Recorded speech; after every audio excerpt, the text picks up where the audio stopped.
Hello and welcome to 5-Minute Math. Today we are looking at the 7th grade concept of simple events and their complements. This is standard 7.6e in the great state of Texas, and we are using item number 33 off the 2022 released STAAR test. If you have not done so already, please go ahead and take a moment to pause the video, work this problem out on your own, unpause it, and we will look at our answers together.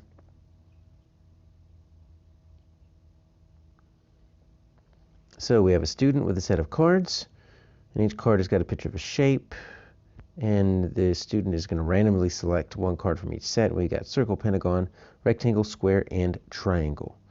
And we simply need to find a true statement here.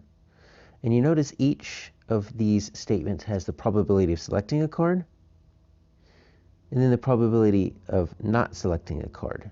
All right, so this selecting a card is that probability we're used to, but when we look at this not, that's what we call the complement. So notice it's spelled slightly different. We're not talking about giving someone a compliment, like we're going to say something nice about them. That's spelled with an I right here rather than this first E. This complement is the probability of something not happening. So we want to not only look at the probability of something happening, that's the probability, like we're used to, but the probability of it not happening is called the complement.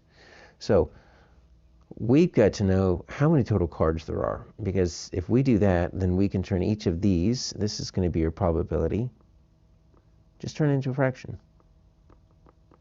So let's add this up here. So 8 and 12 make 20, 30, and then 6 and 4 make another. Okay, so I've got 40. All right, so each of these look like they're going to be out of 40.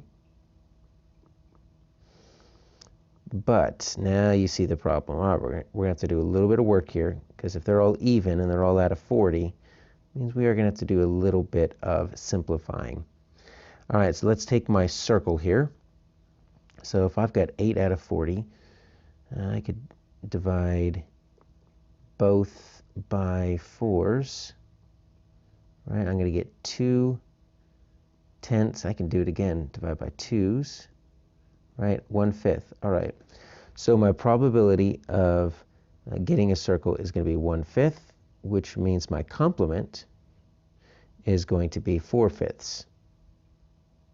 Because if I've got a 1/5 chance of getting it, that means the other 4/5 of that whole, because your probability and your complement need to equal one whole. Okay, so let's look at this 12 over 40. But that we can probably just divide by 4s. So that is going to get me 3/10. All right, so if it's 3/10 to get my pentagon, right? I'll draw some lines here, kind of make sure I'm staying in there. Then 7/10 is going to be my complement. Rectangle, 10/40, that's going to be 1/4 and 3/4. Okay, square 6/40. All right, so we're going to divide that by probably just 2s. 3/20. Yeah. All right, so that's going to be 3/20 is my probability, so the probability of it not happening is my complement, 17/20. And then we'll finish up with a triangle. 4/40, that's going to be 1/10. And the complement is going to be 9/10. All right, so now that we've done all of that work, the answer should be pretty easy. Circle, here's my circle, is 5/8 and 3/8. No, I'm looking for 1/5 and 4/5. Okay, circle is 3/8 and 5/8. No, once again, not happening. C, circle is probability is 1/5, and not, complement is 4/5. Yeah, that looks like it. Let's just double check to make sure D is incorrect. Circles. We did all this work, and this circle is the only one we're looking at. So they say the probability is 4/5, and the complement is 1/5. So they've got the correct fractions, but these are inverted. So the probability is actually 1/5. Complement is 4/5. The answer is C.